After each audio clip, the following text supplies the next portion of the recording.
looked like any other group of 20 and 30-somethings, living the salad days of their lives. Organs plump, red and juicy like the insides of ripe tomatoes.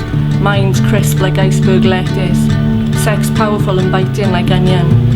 Just another Saturday night at the pump house, laughing big belly laughs. Torsos bowed against the edge of the table as they conceal their illicit activities from the bar staff. Treasure moving around as if they were playing past the parcel.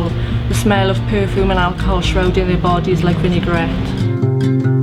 Okay, when you open the book and you're on the first page, you find yourself in a pub called the Pump House, surrounded by three couples. The men are members of a rock band called the Boobs, and the girls are their girlfriends, who get quite bored while they're away and on the road and looking for ways to entertain themselves.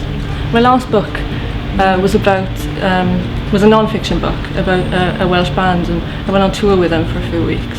And they were quite young, and I was 28 by then. They were all sort of 16. And I started thinking, like, sort of a week in, what's the girlfriend story? Because they were always ringing them up and giving them excuses and lying to them. And I was thinking, well, what are the girls doing? What's the women's story? I never met those girls, so I made my characters up. A stranger who moves in from Cornwall was a drug dealer. They all fell for this guy, and they all put their hunger on this one guy who seemed exotic because he came from somewhere else. It is based on my experience of living in a Welsh village. The village is real, and the story is fiction. So, I mean, Aberallo is a fictional village, but it's an amalgamation of villages which do exist, and you can find it there. That kind of stereotypical Welsh village really plays well into the novel, with a stranger coming in and behaving badly. I'm not nervous about the people who live there's reaction.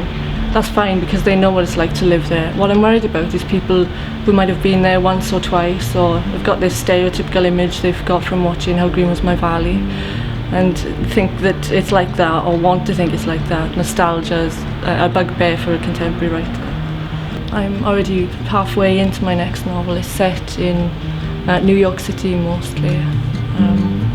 Part of it is set in a Hasidic Jewish enclave in Brooklyn, so it's a little bit about community and insularity. So some of the same themes, but really different to Wales. There's some themes and things that I want to write about which Wales just doesn't lend itself to, but I'll come back to it in the future, I suppose.